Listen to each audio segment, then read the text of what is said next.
રાજકોટ જિલ્લાના જેતપુર ખાતે રોડ ડિમોલિશનની કાર્યવાહી દરમિયાન સ્થાનિક લોકોમાં ભારે આક્રોશ જોવા મળ્યો હતો। ડિમોલિશન દરમિયાન અનેક સ્થળોએ અસરગ્રસ્ત લોકોએ પોતાના વિરોધની લાગણી વ્યક્ત કરી હતી અને તંત્ર સમક્ષ વિવિધ રજૂઆતો કરી હતી। કાર્યવાહી દરમિયાન કેટલીક જગ્યાએ મહિલાઓ ભાવુક બની ચીખો પાડતી જોવા મળી હતી। ડિમોલિશનની અસરને લઈને સ્થાનિકોમાં ભારે નારાજગી જોવા મળી હતી અને તંત્ર સમક્ષ યોગ્ય રજૂઆતો કરીને સમસ્યાના ઉકેલની માંગ કરવામાં આવી હતી। ડિમોલિશન દરમિયાન કાયદો અને વ્યવસ્થા જળવાઈ રહે તે માટે પોલીસ તંત્ર પણ સ્થળ પર તૈનાત રહ્યું હતું અને સમગ્ર પરિસ્થિતિ પર નજર રાખવામાં આવી હતી। તમારું એવું કહેવાનું થાય છે કે આ કામ કરે છે બિનકાયદેસર કરે? હા, બિનકાયદેસર છે। અમારી પાસે એને કોઈ દિવસ કોઈ વસ્તુ માપણી કે આ જગ્યા સુધી અમારી હદ આવે છે એવું નક્કી કરીને અમને દર્શાવેલ નથી, બરાબર? તો આ જગ્યા સુધી એને ડિમોલેશન કરવું હોય તો એને દર્શાવવા તો પડે ને કે આ જગ્યા સુધી અમારું હદ આવે છે ભાઈ। એને ત્યાં ઉપર તમે દબાણ કરેલું છે, દબાણ, હા, એનો મેપ હોય, મેપ પાકો પરફેક્ટ હોવો જોઈએ, કોઈ પટ્ટી થઈને મેપ ન આવે। એની પાસે જમીન સંપાદિત કરેલી છે, જૂની છે, તો એ રજૂ કરવાની એની ફરજ પડે છે, પણ એ કર્યા વગર એ લોકો ડિમોલેશન કોઈ વસ્તુ આપવામાં આવેલ નથી। અને એ લોકોને કહી છે ને મેપની માંગણી કરી છે તો કે તમે એને જે પાસે માગો હાઈકોર્ટમાં કેસ કરો, બાકી અમે એ કેસ સ્ટ્રક્ચર પાડશું। આ બળજબરી થઈને સ્ટ્રક્ચર પડાવવાનું કામ કરે છે। જેતપુરના તંત્રને તમે શું કહેવા માંગો છો? જેતપુરના તંત્રને શું એની પાસે હુકમ હશે એનો સહકાર આપે છે અને એના સહકારથી ને આ લોકો આ કાર્યવાહી કરે છે। અને આપણે એમ નથી કહેતા ડિમોલેશન થવું જ જોઈએ, બધું બહાર નીકળવું જ જોઈએ, જે કાંઈ દબાવેલ છે ભાઈ રજૂ કરીને નીકળવું જોઈએ ને। કોકની માલિકીની અંદર હોય સ્ટ્રક્ચર પાડી નાખવાનું, એની માલિકીમાં નથી આવતું, નગરપાલિકા અથવા બીજાની હાથમાં આવે છે, એ સ્ટ્રક્ચર બી પાડી નાખવાનું। તો એ સ્ટ્રક્ચર પાડવાનો હક નગરપાલિકાને અથવા આના પહેલા જે જંગલેશ્વરમાં ડિમોલેશન કરવામાં આવ્યું એ અટાણે ખબર પડી કે ત્યાં ડિમોલેશન કરવાની જરૂર જ નહોતી, એટલા બધા મકાન પડી ગયા। હવે જો આ ખબર પડે કે આમાં ડિમોલેશન કરવાની જરૂર નહોતી તો પછી આપણે શું પગલાં લેવાના? હા, એ જ વસ્તુ થઈ ને કે જરૂર નહોતી ત્યારે ડિમોલેશન કરવું અને અત્યારે જરૂર છે તો એને વ્યવસ્થિત રીતે કરવું ને, બરાબર? એમાં આધાર પુરાવા વગરના જ્યાં આવે ને એને લીટા કરીને આ અમારામાં આવે છે, એ કેમ આપણે માની લેવું આ એનામાં આવે છે?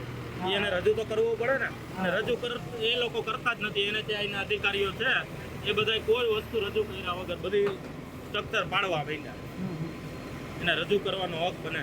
તમારું શું કહેવાનું? જય દ્વારકાધીશ।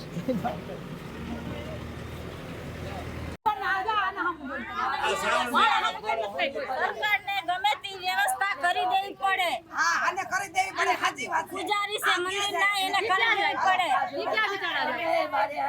પૈસા વાળા હોય તો બીજું મકાન કરે, હા કે જાય?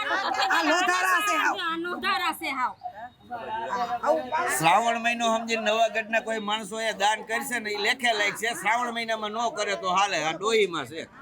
આજ રાતે મીટિંગ છે, કાલથી કામ ચાલુ કરવાનું છે। જેને 5-25 જી દેવા હોય એ હાંજે દઈ જાય એટલે બેદીમાં મકાન ડોહીમાં આપણે કરી દે। શ્રાવણ મહિનો છે એ સમજીને કોઈ પણ જાગૃત નાગરિક જેટલું દાન કરે, સિમેન્ટની થેલી કા એ બધું કાલ કરી દે। આ જીરીક એપિસોડ આવી ગયો એટલે ખબર સરકારે વ્યવસ્થા કરી દે। કા સરકાર મુદત દે થોડા પ્રમાણે તો હાલે, તોય હાલે। હા,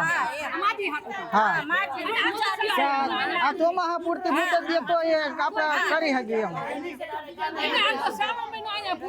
હા,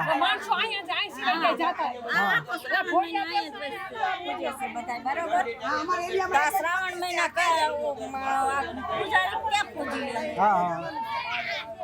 શ્રાવણ મહિનો રહી ક્યાં પૂજી અમે? થોડીક સરકારને સહાય કરવી પડે।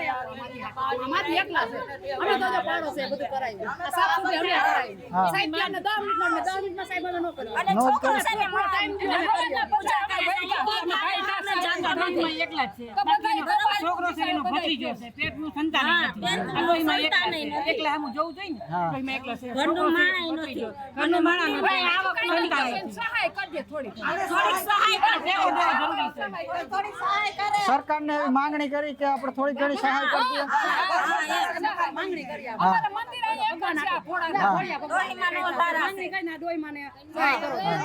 આ નિરાધાર માગી છે એને થોડી ઘણી સહાય કરી દે એવી સરકારને અપીલ કરી દવા નથી પીવી સરકાર આ બધા સહાય કરશે થોડી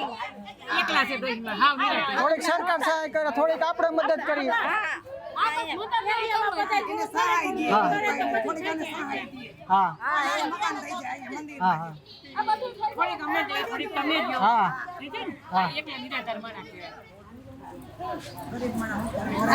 પૂજારી છે આ એક પૂજારીને આપણે રાખવાની વાત છે. અત્યારે કોઈ નથી ક્યાં જાય અત્યારે આ તો પાળવા વાળા છે બધાય બધા પાળવા વાળા છે સાથી છોકરા ધારા છે હાવ ધારા છે હાવ લો ધારા છે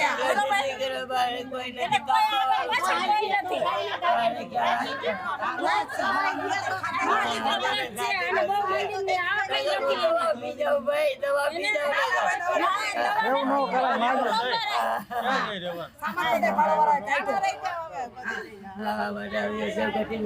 મારો દીકરો છે અમારે આખું મકાન તોડી નાખ્યું એટલે અમારે જો આ સામાન નાખ્યો અમે ક્યાં જઈએ રહેવા અમારા ધણી કોણ હવે મારો દીકરો છે મંદિરની પૂજા કરી 40 વર્ષ થઈ ગયા મંદિર આજ તારીનું તો નથી ખડકેલું પાણી નથી ભરી શકતા મંદિરની આવક કઈ નથી એને કાંઈ 10 રૂપિયાના હું કામ જાઉં હું કામે કારખાનાનું કામ કરું મંદિર સાચું ક્યાંય નથી જતો. અને અત્યારે વરસાદ પાણીના ક્યાં જાય બિચારા વરસાદના ક્યાં જાય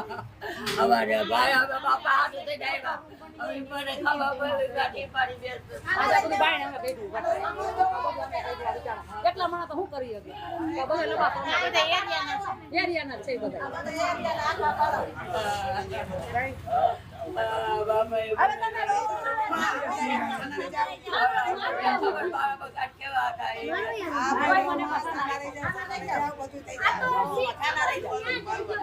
नमस्कार, मेरा नाम प्रशांत रंगारी है। मैं national highways authority of India Rajkot office से हूँ।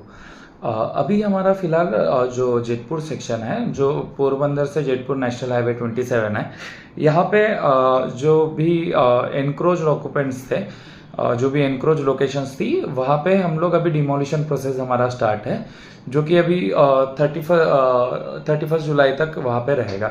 तो ये यहाँ पे हम लोग ने नोटिसेस सर्व कर दी थी जिन लोगों के भी ढाबास, पान शॉप्स, टी शॉप्स और फैक्ट्री और जो भी वेयर हाउसेज है यहाँ पे, और कुछ कुछ लोगों के घर भी थे जो उन लोगों ने नेशनल हाईवेज की ROW नेशनल हाईवे की लाइन में एनक्रोच कर रखा था, उन हमारी ज़मीन पे, नेशनल हाईवे की ज़मीन पे बना रखा था।